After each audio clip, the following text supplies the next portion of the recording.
Original.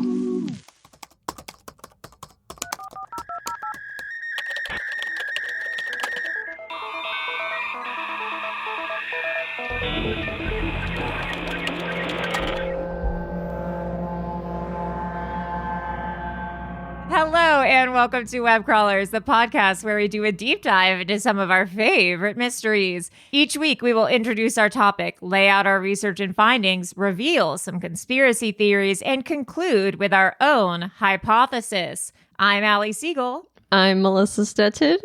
And I'm right here, but you gotta give me like 2 seconds. What's going on, Maria? My input, because I restarted my computer, I had to put my input back in. This is a real shit show. I am so freaking testing. Is everything good? I think we're back in business, baby. And then a velociraptor comes up over your shoulder. And I'm producer Maria. Someone slits your throat. Maybe. We'll see how long she lasts.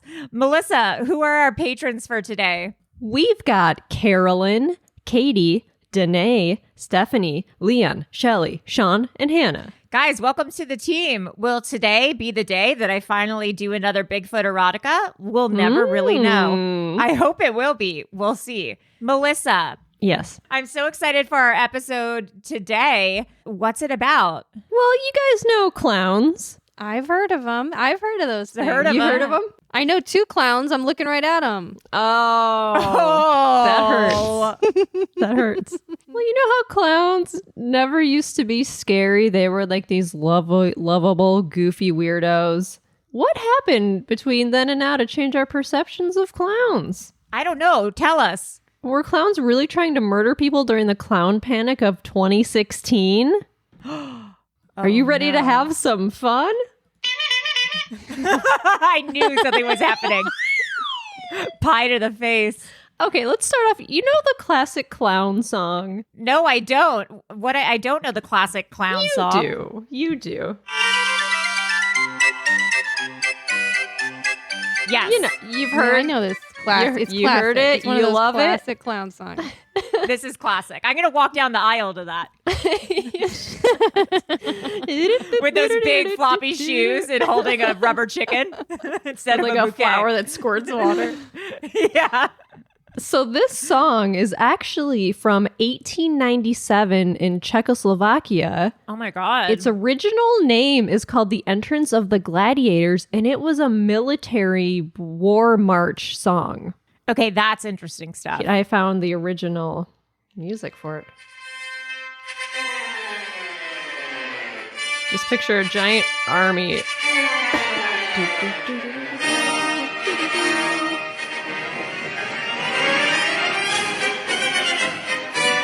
Okay. How nice, right? Yeah. Yeah, just armies marching around to that song. Love Yeah. it. Thought that was interesting. Yeah, learn something new every day. That's a big that's like a Snapple fact. You know what I mean? Yes. Remember the Is. Snapple cap fact? That it? Yes. Yeah. Oh, how can I forget? Remember the Snapple lady? I think something horrible happened to the Snapple lady. Wait, what? Yeah, hold on. Uh-oh. Gotta get to the bottom of this. Wendy Kaufman. She's still alive. She was on Celebrity Fit Club. It seems like she's thriving, Allie. I don't know. Oh, she had a Coke addiction for years. Yes! Thank you! No. Yeah. Oh, no. Wendy. Us Weekly. Snapple lady Wendy Kaufman reveals her past drug addiction. I did try Coke and I loved it. Hell yeah, bitch. Same. Yeah. Who among us have not enjoyed a railing lines while having Who's a done pink Coke and been lemonade like- Snapple? Didn't like it. What was your guys' Snapple go-to? Mine was always lemon. I loved lemon. Ew, that's Ew. so weird. Like a lemon tea? Yeah, like a lemon Snapple. I think a lemon Snapple's really like nice. I like the peach tea. Peach is good. Peach tea was a good one. I can't remember what the flavors were. You can't remember Snapple flavors? No, because there was one that I... Loser. Snapple was like a thing, and it's not a thing anymore. Like, no one drinks Snapple anymore. It was such a thing. Yes, the diet peach tea was what I liked. The lemon was where it was at. A lemon Snapple could really get me going. Could really take me to a new Okay. level. It's so refreshing. It's so refreshing. You pop open a Diet Snapple. Oh, God. Do you remember when they made the green tea and that was really bad? No. Yes, I'm reading an article. HuffPost, wackiest failed Snapple flavors. Oh, no. Oh no. Oh, no. Oh, no. Oh, no. Buckle up. Samoan Splash. Diet Troparaca. Okay. Well, this is when Snapple got a little too big for its britches. Yeah, I don't know. Well, it was a cocaine-fueled business. Yeah. Making up 4 a.m, making up new flavors. Snapple-rocka-rolla. Perfect, Jackie. Start the assembly line. Make the label. Let's go. It's just a stick figure with a piece of fruit. All right. Well, we've derailed the episode. Back to clowns. to these clowns. Those people over at Snapple were a bunch of clowns. Tell me about it. Okay. Where was I? History of clowns. Okay. So ancient Greece, there were clowns in ancient Greece. They were bald and they wore additional padding in order to appear large and chubby. So they wore fat suits. Oh my God. Yeah, performing in plays, they would poke fun at the serious villains, and then they would throw peanuts at the audience. It sounds fun. Then ancient Rome had several types of clowns. Yeah, Caesar. Yeah. Anytime you say they had clowns, that's all I can do is think of someone being a clown. I'm sorry. Yeah. No, E2 Brute. Clown. De nada. So Sanio, they were a popular type of mime. Another clown was Stupidus. What was that noise? It was Craig opening a bottle for Pickles. Something just A exploded. Snapple. Was Craig popping open a Snapple? I didn't think they'd hear it, but I guess it was the perfect sound effect. Yeah, it was. Yeah, let's hear it one more time. Oh, there it is. There it is. Wow. Pretty good, huh? Pretty fun. It's pretty good stuff. So yeah, Stupidus the clown. Hence our word stupid. Which was Latin for senseless fool. So Stupidus was known for his innuendo and riddles. Oh boy. And the ability to mock his fellow performers in slapstick style fights. Like a regular stooge. This clown's a regular stooge. What a clown. So he used scandals of the day for his material, and nothing was too sacred to be the point of his humor. So it's like an SNL. Yeah. This guy back in ancient Rome. This guy's there's a walking SNL skit. And of course, the English royal court jesters who were hired for entertainment. We all know of the jugglers and the, whatever, those guys. Now let's talk about some more modern day clowns. So the 1950s and 60s clown experience was totally innocent and fun. It was completely different from today. You had Bozo the Clown. You know who just bought the rights to Bozo the Clown? David Arquette. Oh. That makes sense. Oh, to do like a movie about? Yeah, like movies or TV or whatever it is that he's planning on doing. But he just bought the rights to Bozo. That makes sense. Yeah. But like I was watching some clips from Bozo's Circus, the show this morning. He is terrifying. Yeah. He has those like arched eyebrows, his crazy gross red hair. Like he's a scary thing. Did you guys watch? He looks like Pennywise. He looks like Pennywise. Did you watch Bozo the Clown? No, I didn't do clown shit. You didn't watch Bozo the Clown? No. Oh my God, he looks okay. He's 100% Pennywise is modeled off Bozo the Clown. Well, yeah. Pennywise is modeled off of Bozo and Ronald McDonald. Where did this makeup come from? Like this Bozo-esque makeup? Because I'm assuming, was it like Italian, or like Commedia dell'arte or something like that? That's a good question. I did not know. Wow, the word clown comes from the Icelandic word cloony, which means clumsy person. Which means George star Clooney. star quality through and through, which means Hollywood elite. I found it. Whiteface clown was originally designed by Joseph Grimaldi in 1801. It has its face and neck covered with white makeup, mouth painted into a grin, and black eyebrows. His clothes are extravagant, and he is a sophisticated character. He has the highest status in the clown hierarchy. Okay, well, don't brag. I'm at historyofcircus.com. Historyofcircus.com. Save tab. Save set as homepage. Yeah.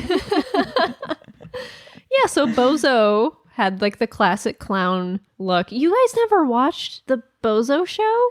No, I mean, I know what it is, but No one told me I it was think on. it might have been because it was filmed in Chicago, the one I watched. And there was this grand prize game at the end where the kids had to throw the balls in the buckets and they kept getting further away.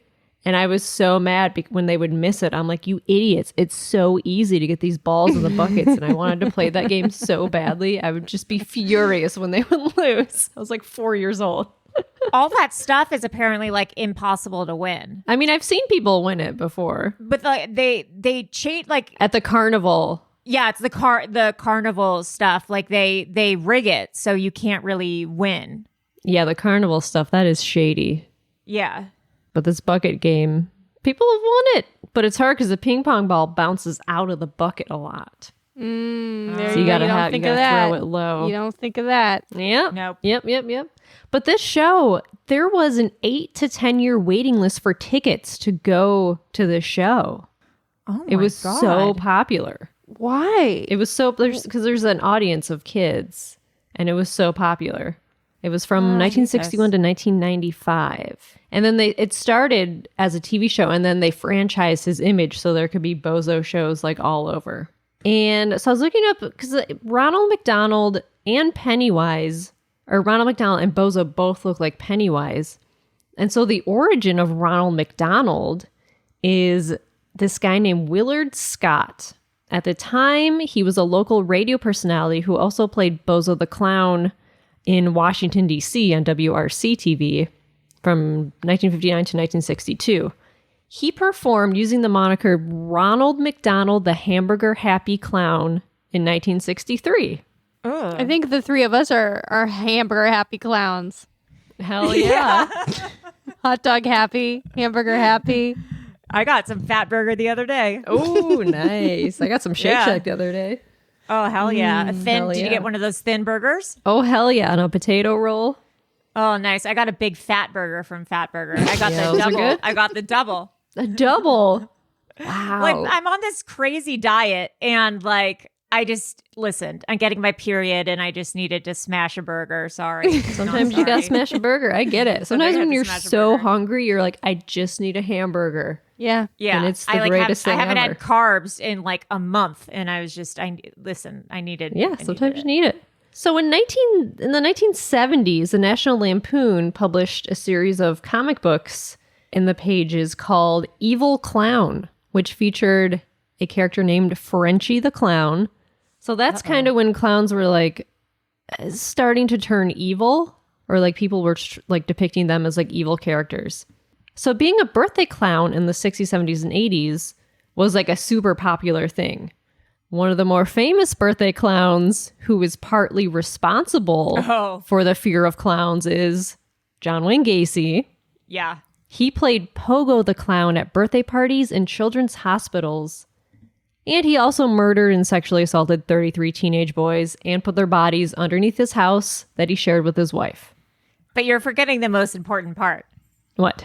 He's also an incredible artist. Is he? You didn't know this about John? No, I don't keep up About on John Wayne John. Gacy. You look up John. Google image John Wayne Gacy art. He just draws pictures of clowns. Yeah.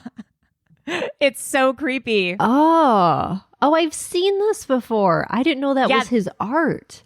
Yeah, they have like art exhibits of all his weird paintings. Ew. I know. He draws isn't that pictures so of creepy? clowns. Yeah. Oh, what a clown.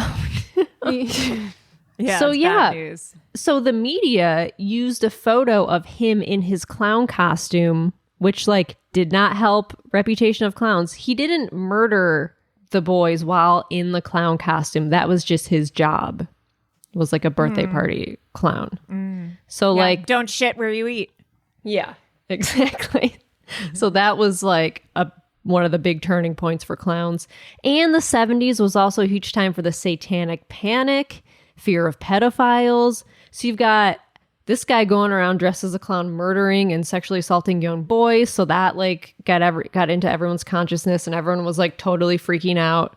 So like John Wayne Gacy like for sure solidified the idea of the evil clown, and that became like a trope in horror movies and comic books and all that sort of stuff. And John Wayne Gacy was sentenced to death in 1980, and his final words when he was executed were, "Kiss my ass." Whoa. Okay, Bart Simpson. Yeah, like, cool. That's it. Kiss my ass. Weirdo. But then a year later, 1981, some kids in Boston started reporting men in vans dressed as clowns that were trying to lure them with candy. Oh. And then the Boston Public School District sent out memos telling parents to keep a close eye on their children because clowns are trying to kidnap them. Like, they sent out this memo. And everyone was That like, is what the so fuck? scary. There's clowns trying to kidnap our children? Do you remember we did that Satanic Panic episode that it was a school or a daycare? They sent out that letter saying that like satanic rituals may or may not be happening at our school. It was called the McMartin. Oh, yes. Weren't there I like think. underground tunnels or something? They claimed that there were like satanic rituals happening, and like everyone's like, what the fuck is going, like, and there was nothing going on. There was nothing happening. Oh, God. So anyway, then the police started targeting clowns and pulling them over to search them. What? Oh, my God. They would pull them over, and then like 20 clowns would get out of the car. What's going on in there? But like nothing was ever really found. But like, of course, if they're a birthday clown, they're going to have like kids' toys and like candy and balloons. So like, how do you know what they're up to, you know? Are they luring kids? Or are they going to work? Like, you don't know. Yeah. And then there were scary clowns in movies. So the first representation of a scary clown was in 1982 in the movie Poltergeist. Oh. The clown, it's the doll that pulls the boy under the bed. Forgot about that. That's the first clown that's like evil. Oh, I forgot. Yeah. Yeah. And then Stephen King's It in 1986, Pennywise. Oof, God. And he was creepy because he morphed into each child's worst fear. That was like the most terrifying. And then there's this video I found of a old-timey McDonald's commercial. Oh, and no. then it's spliced with It, where Pennywise lures a kid into the sewer, and it's like very similar. Like the commercial's like, "Hey kid, try a new hamburger," and the kid's like, "I don't know if I should." Oh my he's God. like, Try the hamburger. and like if they go back and forth, it's like it's very similar. And I think Stephen King even said like, yeah, that was his inspiration, was this McDonald's Oh my commercial. God. Yeah. That's amazing. And then there's an actual name for fear of clowns. It's called coulrophobia. Coulrophobia. It's not clown phobia for some reason. It's coulrophobia. And it can cause panic and nausea. And it's a very rare phobia, but a lot of people find clowns creepy, if not downright scary. And it's partly from the prevalence of evil clowns in popular culture. However, according to researchers, there are psychological reasons why we fear clowns. To begin with, a clown's makeup can be unsettling because it hides the person's identity, but also it hides their feelings. Yeah. Like you don't know what's going on their face. And then so the makeup can send mixed signals. So like if the clown has a painted on smile but is frowning, like that fucks with our brain. Like it's like the uncanny nature of the makeup. There's like the oversized lips, the eyebrows distort the face, so the brain perceives it as human but like slightly off. Because like something that's smiling and laughing while trying to murder you is like horrifying. That's like the most horrifying thing. So when your facial expressions don't match your actions, that makes people uneasy. Yeah. Also, clowns are highly unpredictable. They're mischievous. It's like, they're going to squirt you with water? Are they going to give you a flower? Like, we don't know. They do. They're all out to trick. They're little tricksters. Yeah. You know who has colorophobia? Who? Johnny Depp. Does he? Yeah, he's afraid of clowns. Huh. I know. I'll put this up on the Patreon. I know some stuff about clowns because I had to write a fetish article on clowns for Vice a while ago. Oh, wow. And they never published it for whatever reason. What? I do not know why. I know, but then it was that classic journalist thing where like 2 weeks later they published it from one of their like staff members. Oh, Like they wrote their what? own. They probably didn't want to pay me. But I will read the article on the Patreon, but it's all about clown sex, what clown sex is, what it entails, and some other stuff. I interview some people. I interview a clown fetish expert from the documentary Killer Legends, which is about clowns. So How dare they not publish that? it's fucked. That's fucked. Okay, and then there's the uncanny valley.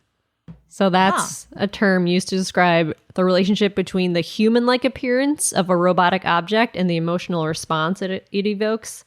So in this case, people feel a sense of unease or even revulsion in response to humanoid robots that are like realistic, but there's like something off. Like the Black Hole Sun music video Yeah. and like the Polar Express and some dolls. I don't know this. The uncanny valley? No, the black hole sun thing. Black hole sun, won't you come? I've heard the song. It's yeah, it was crazy. big in like 1992. Yeah. Oh, I'll have to watch the video. It's really creepy. It's really creepy. Yeah, Oh, people's God. faces are like morphing into weird shapes. And like it's so creepy. Jesus. And so one of these theories on why this scares us so much is its resemblance to a dead body. Huh. Like people's faces that are slightly off. So we want to stay clear of disease and infections. It's like a innate thing in us.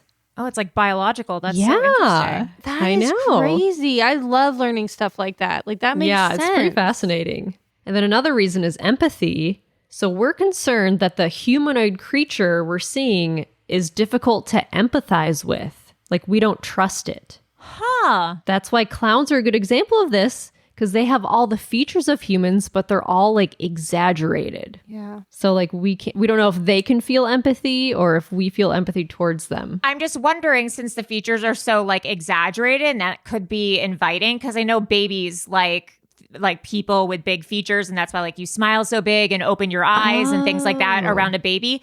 Maybe do special needs people or, you know, people with autism, do they like clowns because it feels like more inviting, or, you know, the features are larger, perhaps it's more comforting, and like the colors, I don't know, or is it the opposite? Interesting you bring that up, because Yes. there's a thing called supernormal stimuli.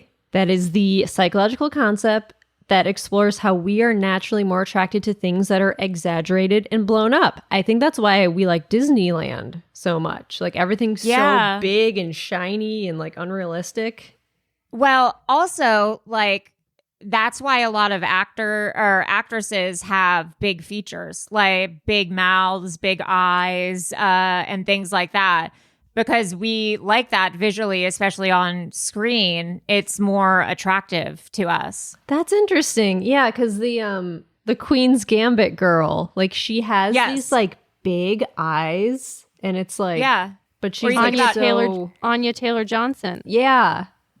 Johnson? Anya Taylor. Angelina Jolie. Right. And it's not Anne Heche. Anne Hathaway. I think if I saw Angelina Jolie or Anne Hathaway in real life, I'd probably be like, those are the prettiest people I've ever seen. Well, you don't know. Have you seen them in real life? I have a picture with me and Anne Hathaway at the Teen Choice Awards 2002. What? Thank you very much. I'm sorry, what? What were you? Yeah, Maria, what? That's insane. Explain. What? Did you Explain. send it to the group chat? Yeah, why have you been sitting on that? Why have you not posted this on Instagram in a TBT? Yeah. It's there. So I've got was it. she- It's was she somewhere. I gotta go pretty? find it. Yeah, she's gorgeous. She was I'm like sure 18 she or is. 19. She was gorgeous. Wow. Me, little Maria, me like wafy little Maria being like, you know, Okay, like, we get getting it. in You're the skinny. picture. Yeah. Weirdo. Cool. Way to just tell that story so everyone knows you're skinny. 14-year-old Maria was wavy.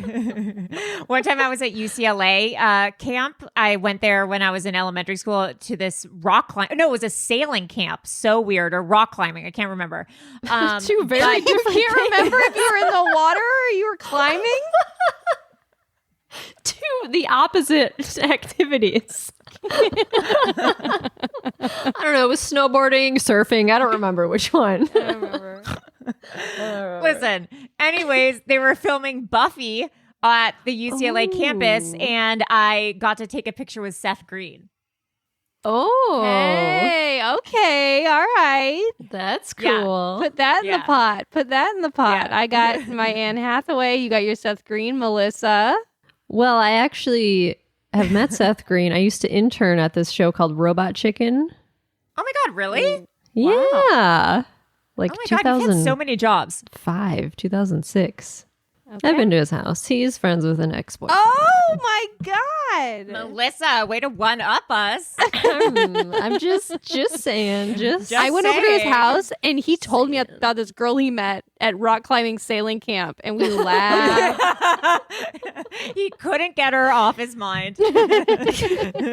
Yeah, weird. Now that I'm remembering that I did have that conversation with him. Weird. Let's take a quick break for announcements. Webcrawlers has a Patreon to get access to rewards, bonus episodes, videos, My Week in Weird, Bigfoot erotica, shout outs, discounts. Please go to patreon.com/webcrawlers. You can donate as little as $2 a month to become a patron. Also, please rate and review us on Apple Podcasts, and we will read your review on our mailbag episodes. And call our hotline, baby. 626-604-6262. And we will play your voicemail on our mailbag episodes. Now, back to the program. Okay, so the supernormal stimuli thing is so interesting. So this Nobel Prize winning ethologist named Nicholas Tinbergen, he's the father of the term supernormal stimuli. He did these experiments where he could create artificial stimuli that were stronger than the original instinct. So here's some examples. He constructed these plaster eggs to see which one a bird would prefer to sit on. And he found that the birds chose the larger eggs that had more defined markings on them in a more like saturated color. It was like this day-glow bright egg with black polka dots. And the bird would select that over its own like pale, like speckled eggs. That's so crazy, I swear. Yeah. And he found that territorial male stickleback fish would attack a wooden fish model more vigorously than a real male if its underside was redder. Huh. So it would go after like the artificial fish more than the real fish. Because it was more like flashy and it was probably like, you're not gonna take over my territory. Like I'm the flashiest fish around here. And then he constructed cardboard dummy butterflies with more defined markings than the male butterflies would try to mate with them in preference to the real females. Oh my gosh. Porn It's like much? sex dolls. Yeah. Yeah. Oh my God. So initially, perhaps these clowns were like more appealing in like the Disneyland sense, like a blown up shiny version of a person. Huh. And then all of a sudden they just turned into these evil, like, they're a little too real. They're a little too creepy. So then I don't remember this. This is a thing that happened, the 2016 clown panic. You don't remember that? I vividly remember it. It was a whole thing. This. It was a lot of pictures of clowns. Like hiding in the forest and things like that. Okay. Or in parks at night, or they were like seen places. So this began in Green Bay, Wisconsin in August 2016. So 5 pictures of a creepy clown roaming a vacant parking lot under a bridge in downtown Green Bay at night started going viral on August 1st. And then a Facebook page was created shortly after claiming the clown was named Gags. And then the pictures ended up being discussed on a bunch of news outlets, including Fox News.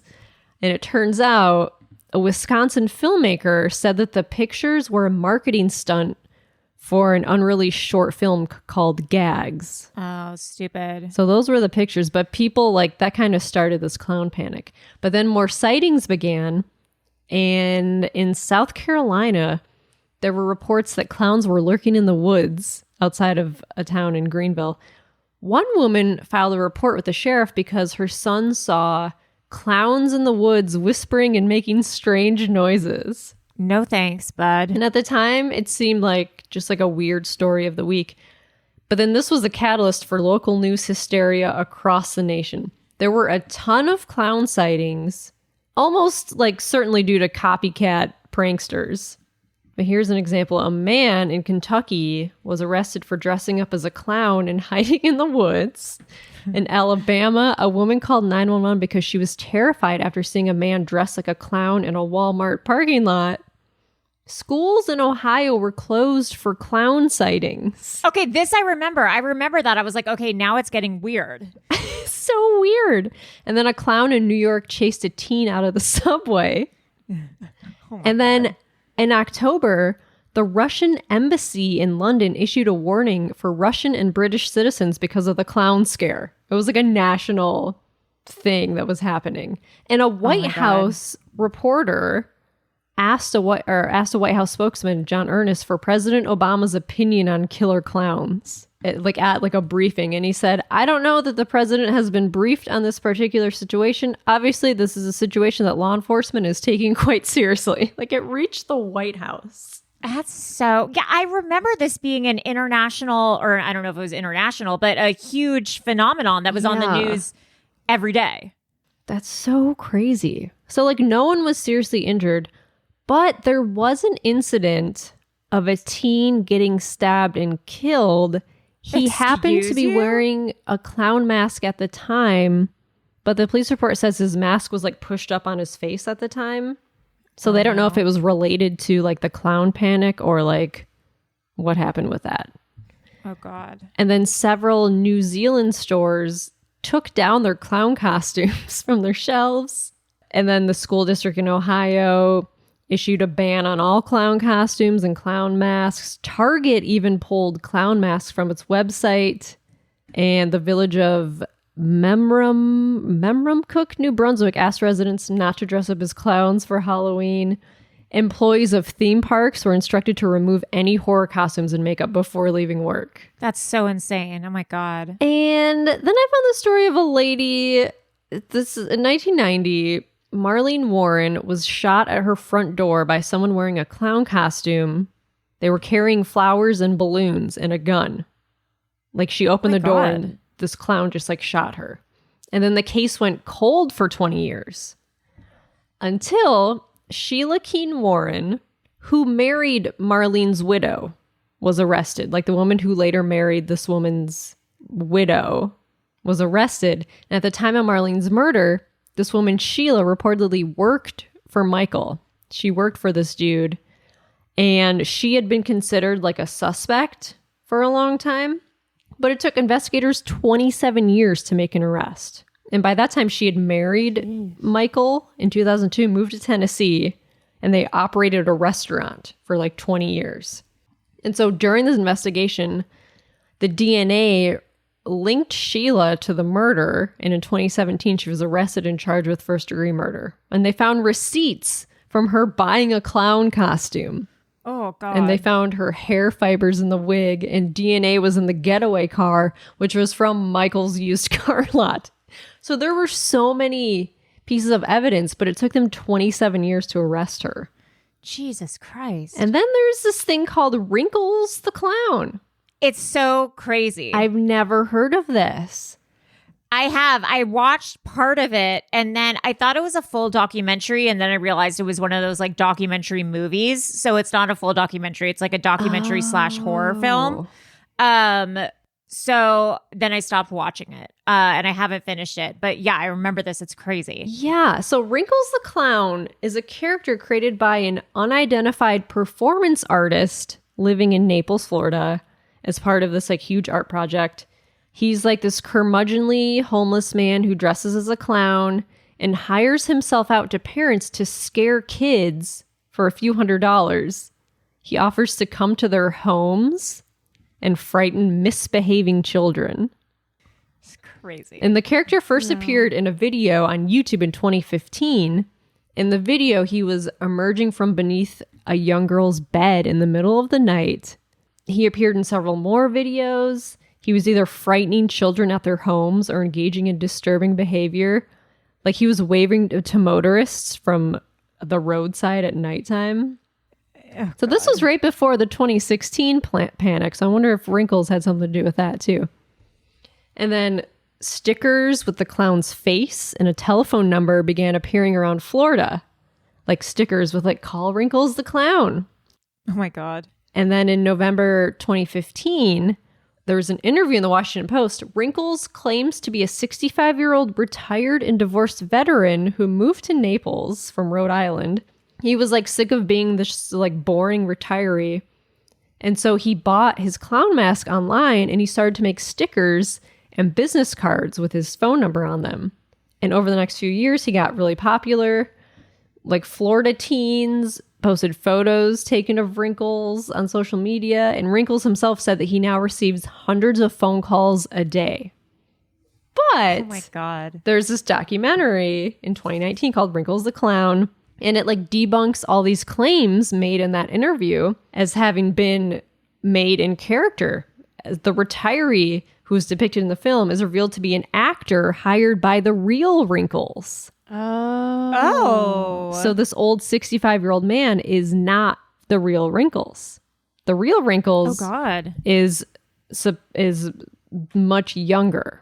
And he claims the 65-year-old man is an alter ego he created to explain who was under the mask. The real Wrinkles indicates he's a performance artist, with the Wrinkles videos and viral campaign being part of this long-running and complex art project. That guy's got too much time on his hands. Yeah, it's creepy. But there's a phone number you can call. So like parents can be like, well, we're going to call Wrinkles the Clown if you're misbehaving. And kids are like, How no, Not Wrinkles. no. And then we come to a clown cryptid. Oh. So Sam the Sandown Clown. He was a strange supernatural being encountered by two young children vacationing at Lake Common, Sandown in the UK in 1973. So they heard a sound like an ambulance siren, and the children wandered into the woods and they saw this like being that they described as a cross between a clown, a robot, and an alien. Okay. It was interesting. It was shy, but it was friendly. Oh. And it spoke kindly to the children for almost half an hour before they returned to their parents. And it Cute. seemingly vanished after the encounter and has never been seen again. Oh, did you Google image? Oh, him? yes. This guy's cute. Yes, he's a nice clown. He's a nice Yeah, clown. sweet. So the clown's demeanor was shy but friendly, and it told the children it was scared of humans and it would not defend itself if it were attacked. Oh my God. It claimed to drink water from the stream after cleaning it. It would gather berries, which it ate in a very odd manner by thrusting its head forward and somehow moving the berries back and forth between its eyes and then down to its mouth. What? That's scary. It could write in English using pencil and paper. And upon being asked, it told the little girl that its name was Sam and that it was all colors. When asked if it were human, it said it was not. It's, either these kids are making it up or this is some crazy person in the woods on acid. Yeah, wearing like a tin hat with big eyes. Yeah. The being's head was described as being too large for its otherwise thin frame, and it's shaped like a nearly perfect sphere. It had white skin, and it had the consistency of paper, while its hands and feet only had 3 digits on each limb. What? Its face was painted. 2 blue triangles were the eyes. Had a flat brown rectangle for a nose, and its mouth had thin yellow lips shaped like an oval. This is Sam the Sandown clown. This is the cryptid. This is like some kids made a drawing and then they went out to the woods and then they decided to eat some mushrooms that they saw, and then then this chaos ensued. Yep. Okay, and that's it for the clowns today. That's all I got. Can I say, as you were doing that, I just like typed in, where did the red nose come from? Because I was like, where's the red nose? Yeah. And let me just read you this legend of where it could have come from, because I think it's pretty not awesome. Oh. So another legend, this is from wonderfulengineering.com. They say like the Fratellini brothers in the 1860s were like, doing this stuff with clowns. But they say that in 1860, a poor German circus performer dressed in ill-fitting clothes was accidentally driven into the show ring, like the circus show ring. Apparently, he fell and blood sprouted from his nose, giving it a vibrant red color. Oblivious to his embarrassment, the crowd chanted Augusta, or whatever that clown is, a word used in German slang for a fool, and thus the signature red nose of the clown was born. That's so it's blood. That's so embarrassing. It was blood. It was someone fell and they were drenched in blood on their nose. Oh my God. And the crowd loved it. Wow. And the crowd went wild. Crowd went wild. I believe it. That makes sense. All right. Well, this was great. I learned so much about clowns, and join the Patreon if you are curious about clown sex and just want to get a full education on clowns. Anyways, I am Allie, Rubber Chicken Siegel. I am Melissa Honk Honk Stetton. And I'm producer Maria Juggle these guys. Lasucci. Juggle these guys. Okay. Juggle these guys. All right. Bye, guys. Bye.